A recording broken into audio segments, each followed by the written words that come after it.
Olá, tudo bem, pessoal? Venho de novo aqui para falar de um livro muito especial que eu li nos últimos tempos.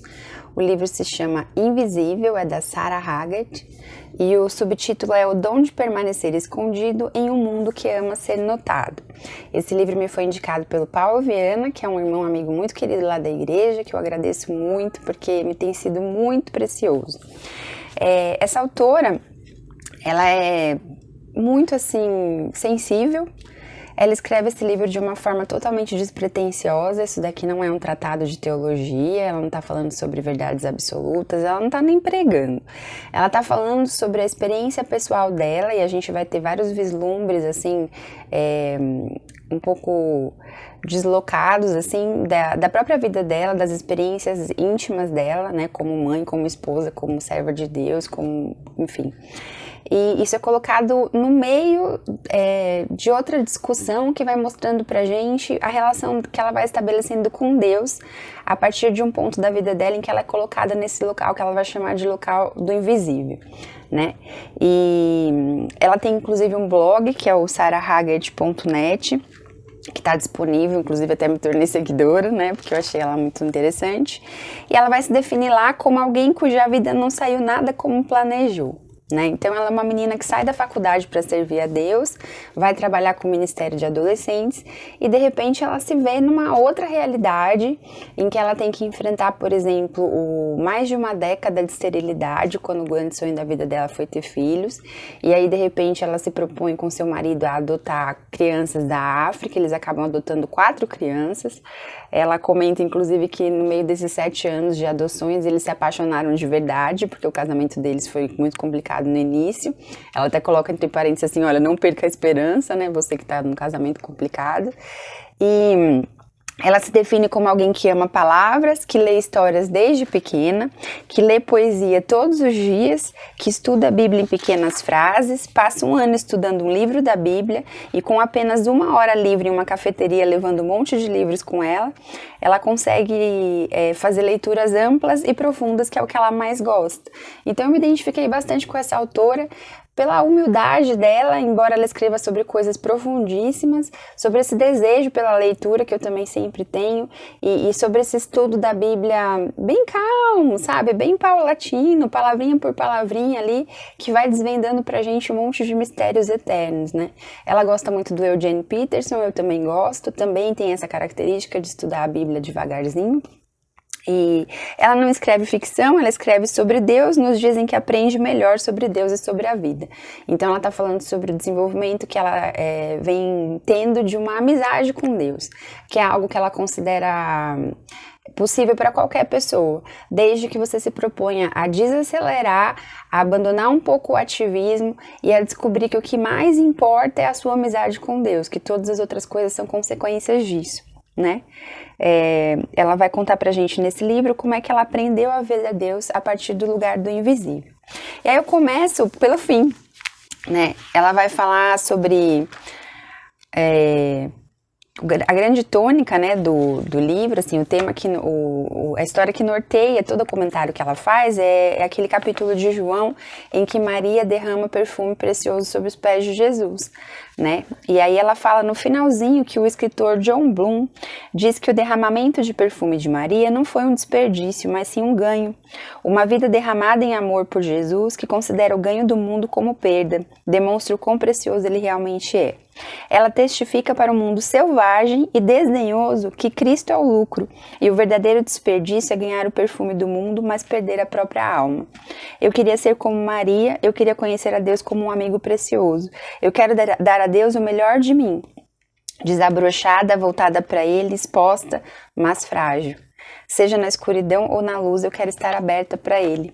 Ela vai acabar o livro falando que a gente descobre que a gente estabeleceu uma amizade verdadeira com Deus quando a gente pega uma sexta-feira à noite que a gente não tem nada para fazer e está sozinha, e a gente dá graças a Deus por ter esse período para poder compartilhar com Deus do nosso dia, da nossa semana, das nossas angústias, e ler a palavra e orar.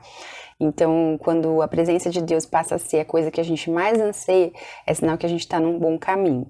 É interessante ela ter escrito esse livro nessa época que a gente vive, porque o que as pessoas mais querem é ser vistas, né? A gente tem aí não sei quantas edições de Big Brother Brasil, que faz um sucesso danado e todo mundo queria estar lá para ser visto, né? E aí no comecinho do livro ela fala que o anseio por ser visto é universal. Fomos feitos para sermos conhecidos, mas há apenas alguém que pode nos conhecer. Ele é o que nos criou para viver momentos e horas que ninguém é mais capaz de entender. Assim como fez comigo, Deus às vezes nos esconde em circunstâncias obscuras. Ele nos tira do papel central a fim de que possamos descobrir a beleza de nos apaixonar por Ele enquanto ninguém está assistindo ou aplaudindo. Nós nos sentamos a uma mesa e trabalhamos em algo que ninguém reconhece. Empurramos carrinhos de bebê, trocamos fraldas, embalamos as crianças para que peguem no sono. Trabalhamos nos bastidores, de prancheta na mão, servindo a quem está no palco. Frequentamos uma igreja que não tem muito a ver com quem somos e com os dons que temos, servindo de forma discreta e invisível fora dos holofotes.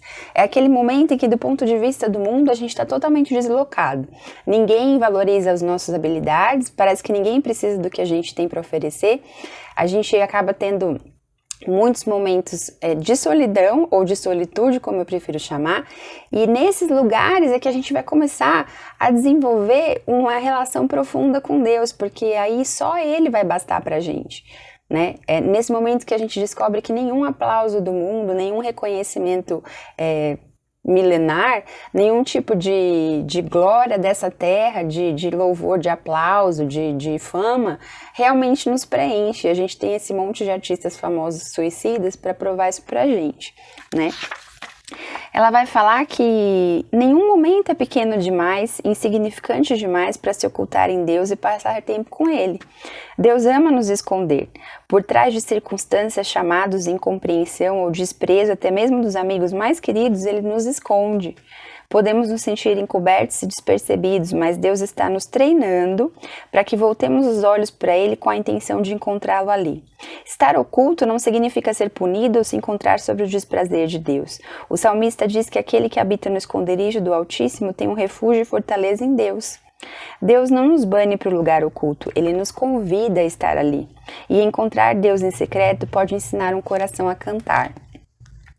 Aí ela vai falar de Maria, né? Ela vai falar sobre essa mulher imbuída naquela cultura daquela época, que é profundamente repreendida por pessoas que ela já conhecia pela atitude dela, que se expõe de uma forma considerada até louca, para provar o quanto ela desejava, ansiava e valorizava a amizade de Cristo, né?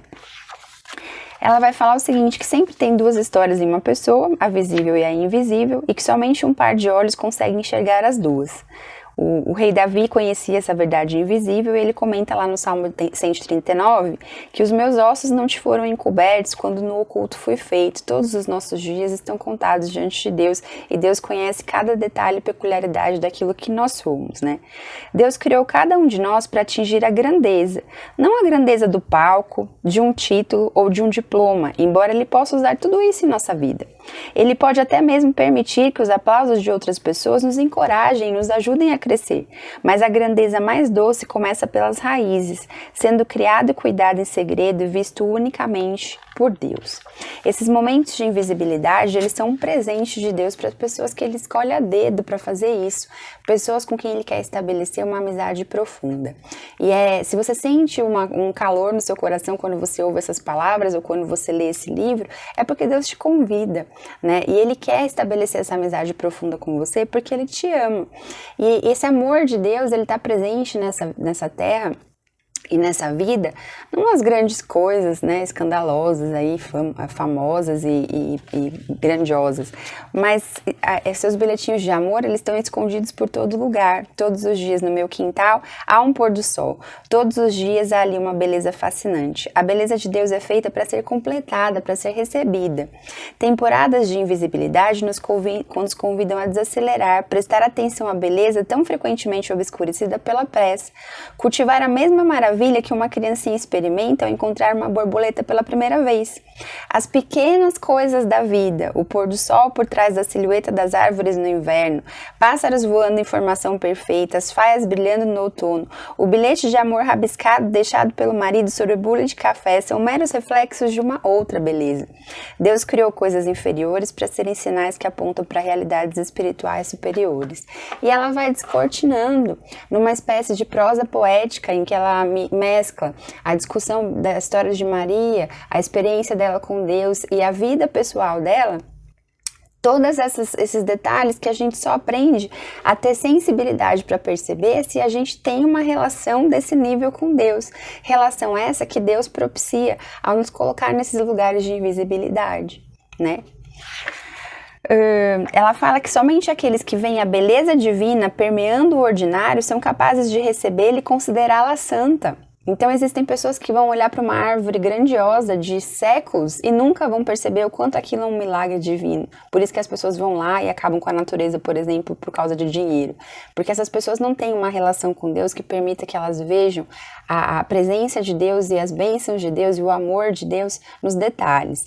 Deus ama interromper os nossos dias com a sua presença. Ele está sempre falando, chamando-nos de volta para aquilo que realmente nos faz viver, convidando-nos a fazer uma boa pausa, a fim de voltar os olhos para Ele, porque se não for por Ele, por intermédio dEle, através dEle como consequência de uma relação profunda com Ele, nenhuma outra coisa tem a menor importância, porque tudo é finito, tudo é efêmero, tudo é terreno, tudo é da ordem do corruptível, e sem Deus, nenhuma dessas coisas tem importância nenhuma.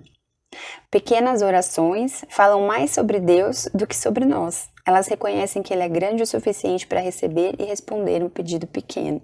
Chega um ponto, quando a gente começa a ficar craque nessas pequenas orações, que já não importa mais como Deus vai responder, porque a gente crê tanto na sabedoria e na liderança dele, que seja o que ele decidir, a gente sabe que vai ser o melhor.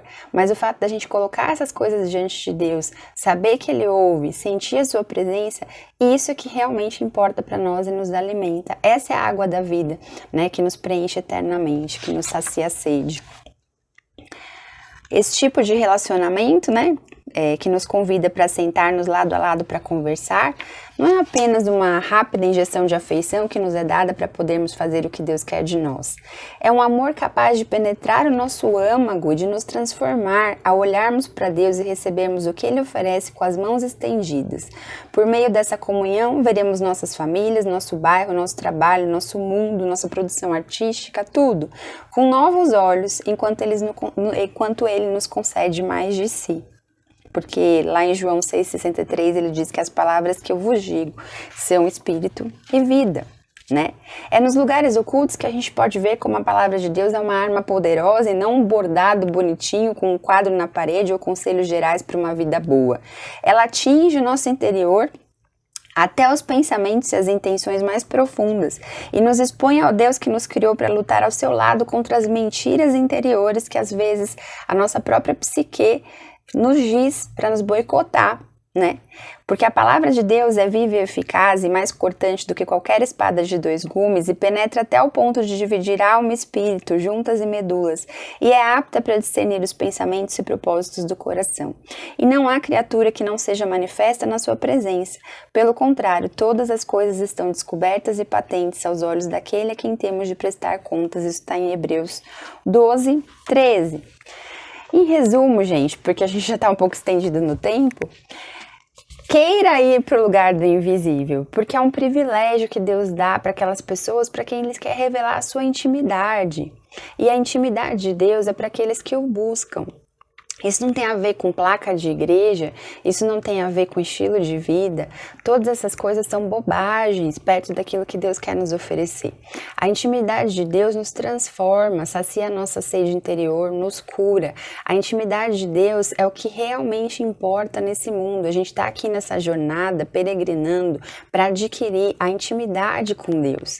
né? E esse livro, de uma forma muito despretensiosa, extremamente sensível e muito bonita, ele vem mostrar pra gente que isso é possível e que isso acontece. E não tá disponível pra gente esse privilégio nas grandes coisas, mas é nas pequenas.